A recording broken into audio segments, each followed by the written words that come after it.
एक नई वीडियो के साथ डिफेंस टुडे में आपका स्वागत है। पहले इस चैनल का नाम रिव्यू मास्टर विक्रांत था, अब इसका नाम डिफेंस टुडे हो चुका है। अपनी सबसे पहली खबर की बात करेंगे। तेजस MK1A की तरफ से निकलकर सामने आ रही है। आपको पता है कि इस प्रोजेक्ट में डिले हो चुका है और मेनली ये इंजन के कारण हुआ है जो कि US से हमें प्राप्त नहीं हो रहे हैं। और इसका एक बहुत अच्छा उपाय ये बोला जा रहा था कि प्राइवेट पार्टनर्स को इंक्लूड किया जाए इस प्रोग्राम में, और जैसे ही इंजन आए हम उसकी फटाफट उसको लगाकर एयरक्राफ्ट को डिलीवर करना स्टार्ट कर दें। मतलब कि फ्यूजलाज वगैरह सब कुछ तैयार हो, केवल इंजन इंस्टॉल करना हो, ऐसा ही केवल बचा रहे एयरफ्रेम, और उसको फिर उसकी फटाफट डिलीवरी कर देंगे जैसे ही इंजन आएंगे। तो इसी कड़ी में अब एक प्राइवेट पार्टनर की तरफ से HAL को रियर फ्यूजलाज डिलीवर किया गया है।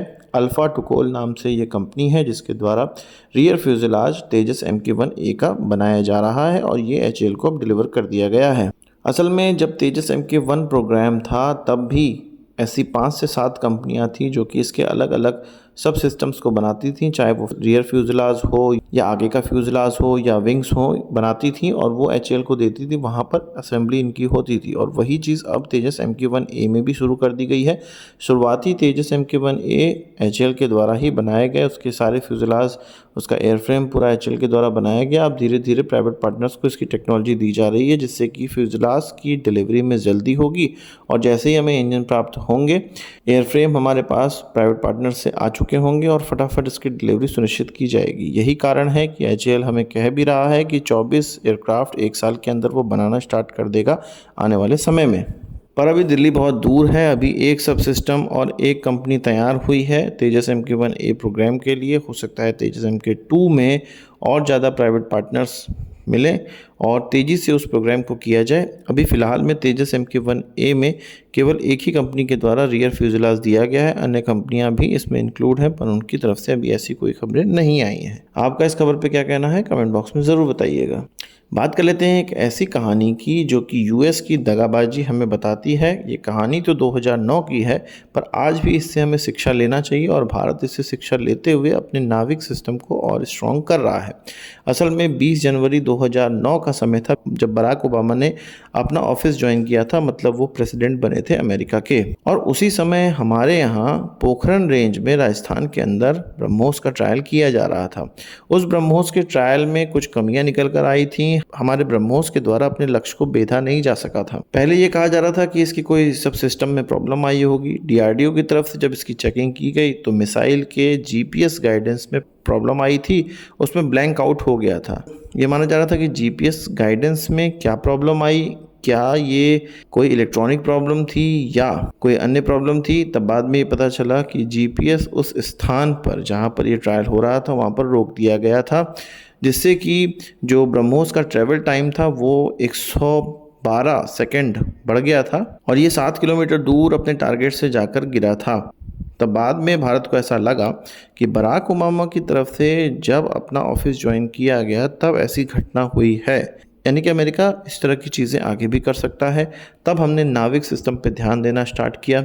इसके अलावा भी कई ऐसे कारण थे कि भारत ने नाविक सिस्टम को बनाया, पर उन कारणों में से एक प्रमुख कारण ब्रह्मोस वाला भी था और ये ब्रह्मोस कारण हमें आज तक नहीं पता था या बहुत से लोगों को नहीं पता था, कुछ लोगों को ही इसकी जानकारी थी। इसका मतलब ये है कि हमारे ब्रह्मोस सुपरसोनिक मिसाइल के ट्रायल को बाधित करने के लिए भी अमेरिका ने चाल रची थी। हाँ, वो सफल नहीं हो पाया। इससे हमें 2 फायदे हो गए, एक ब्रह्मोस सिस्टम हमें मिला ही साथ हमें गाइडेंस सिस्टम भी मिला। अब आज हम ब्रह्मोस का इस्तेमाल अपने खुद के गाइडेंस में करते हैं। हाँ, GPS से कुछ रेफरेंस लेते रहते हैं पर हमारा ब्रह्मोस अब पूर्णतः नाविक पर चल सकता है, चलता भी है। तो आप ये बताइए कि आपको ये खबर पता थी कि नहीं पता थी, और अगर पता थी तो कहाँ से पता थी।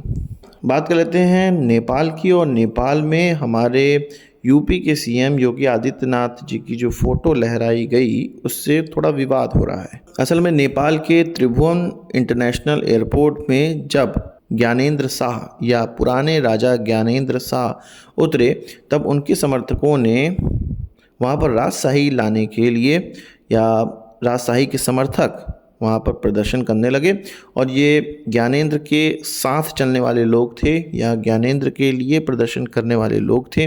वहाँ पर योगी आदित्यनाथ की फ़ोटो भी लहराई गई। जो राजा ज्ञानेंद्र के विपक्षी दल हैं उनका ये कहना है कि राजा ज्ञानेंद्र जब उत्तर प्रदेश गए थे वहाँ पर योगी आदित्यनाथ से मिले हैं और भारत के साथ कुछ ऐसी रणनीति बनाकर आए हैं जिसको कि ये नेपाल में अप्लाई करना चाहते हैं।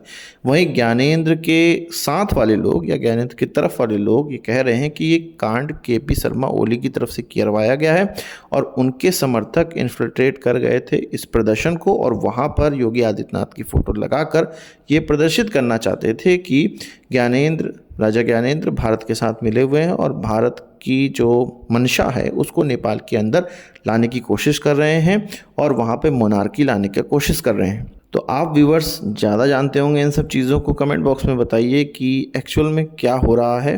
क्या फिर से नेपाल के अंदर मोनार्की आएगी या नेपाल का जो विलय है वो भारत के अंदर करने की कोशिश हो रही है? आप कमेंट बॉक्स में बताइए।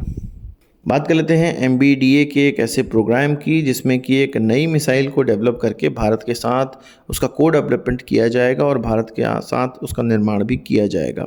एक मिसाइल है जिसको कि next generation close combat missile का नाम दिया गया है या next generation of advance short range air to air missile का नाम भी दिया गया है। असल में advance short range air to air missile MBDA के द्वारा बनाई जाती है जिसका कि टेक्नोलॉजी ट्रांसफ़र या आप कह सकते हैं कि असेंबली BDL के द्वारा, जो कि भारतीय कंपनी है, उसको किया गया है। यहाँ पर BDL के अंदर फाइनल असेंबली इंटीग्रेशन और टेस्टिंग फैसिलिटी MBDA के द्वारा बनवाई गई है। MBDA को ये लगता था कि भारत इसके बहुत से मिसाइलों का ऑर्डर देगा, पर अभी तक इंडियन एयरफोर्स ने जो इनिशियल कॉन्ट्रैक्ट दिया गया था 380 मिसाइलों का, उससे ज़्यादा अभी मिसाइलें नहीं खरीदी हैं। ये जो ASRAAM है या advance short range air to air missile है, ये ब्लॉक 6 स्टैंडर्ड वाला है जो कि 2022 में प्रोडक्शन में गया हुआ था। अब MBDA UK के द्वारा भारत के साथ सहयोग करके इसके ब्लॉक 7 स्टैंडर्ड वाला वेरिएंट तैयार करवाया जा रहा है या करा जाएगा, जिसका कि भारत में निर्माण किया जाएगा। भारत के लिए अच्छी बात यह है कि ब्लॉक 6 में जितने US मेड कंपोनेंट थे, ब्लॉक 7 में उसको ब्रिटिश मेड कंपोनेंट में कन्वर्ट किया जाएगा, जिससे कि US का जो international traffic in arms regulation है, ITAR रिस्ट्रिक्शंस जो हैं, उसमें थोड़ी रियायत मिलेगी और हमें आसानी होगी इसके मैन्युफैक्चरिंग में और इसके इस्तेमाल करने में, साथ ही साथ इसके एक्सपोर्ट करने में। तो अच्छी बात है कि MBDA भारत के साथ हाथ मिला के एक नई मिसाइल पर काम कर रहा है जिसमें कि US का थोड़ा नज़र कम होगा। अब बात कर लेते हैं रशिया की। रशिया की तरफ से AMCA के लिए जो इंजन सामने रखा था जिसका नाम 177S था, उसका रास्ता भारत के लिए खुलता नज़र आ रहा है। ये हम जानते हैं कि AL-41 और AL-51 दोनों का ही एक हाइब्रिड मॉडल है 1175S और ये मेनली 5th जनरेशन एयरक्राफ्ट्स के लिए बनाया गया है। इसका जो थ्रस्ट है वो 142 किलो न्यूटन का है और इसकी जो सर्विस लाइफ है वो 6000 घंटों की है, जो कि अभी हम लोग नॉर्मली जो रशियन इंजन इस्तेमाल कर रहे हैं उसके 3 गुने का है। और इसकी जो फ्यूल एफिशिएंसी है उसमें ये 7% कम फ्यूल लेता है अभी के इंजन के मुकाबले। तो अब रशिया को कहा गया है कि आप नेगोशिएशन में पार्ट लीजिए और AMCA के लिए एक इंजन डेवलप करने में हमारी मदद करिए जो कि 177S पर बेस्ड होगा। यहाँ पर एक चीज़ गौर करने वाली है कि हमें अपने AMCA के लिए 110 से लेकर 120 किलो न्यूटन वाले इंजन की ही आवश्यकता थी, पर ये जो इंजन है, जो कि रशियन इंजन, जो नया इंजन है, वो 142 यानी कि 142 किलो न्यूटन की थ्रस्ट वाला है, जो कि भारत की रिक्वायरमेंट से बहुत ज़्यादा है।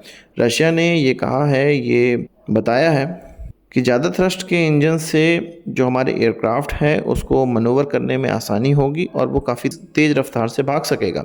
पर यहाँ पर हमें ये नोट करने वाली बात है कि हमें AMCA का एयर फ्रेम इस थ्रस्ट के हिसाब से ही बनाना पड़ेगा, जिसके लिए भारत अभी तैयार नहीं है। और मे बी भारत अगर 142 किलो न्यूटन के थ्रस्ट वाले इंजन का इस्तेमाल करेगा तो हो सकता है कि उस हिसाब से स्ट्रक्चर या एयर फ्रेम बनाए, तो थोड़ा डिज़ाइन में चेंज करना पड़ेगा इस इंजन को लगाने के लिए। देखते हैं भारत अब आगे क्या करता है। आप बताइए कि क्या करना चाहिए भारत को, रशियन इंजन ही लेना चाहिए या जो हम लोग रोल्स रॉयस या सैफरन से बात कर रहे हैं उसमें जाना चाहिए या GE अमेरिकन इंजन पे जाना चाहिए? कमेंट बॉक्स में बताइएगा।